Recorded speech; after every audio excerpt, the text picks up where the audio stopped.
Друзья, всем привет!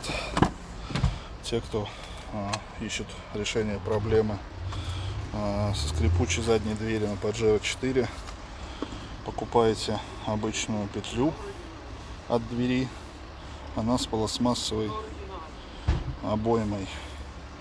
Она стоит оригинальная 500 рублей, что ли. И ставим ее назад.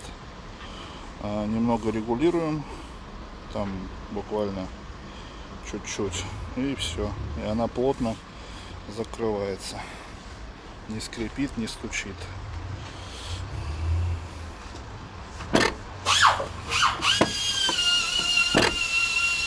что, если что, берите на вооружение. Обычная дверная петля становится на штатное место.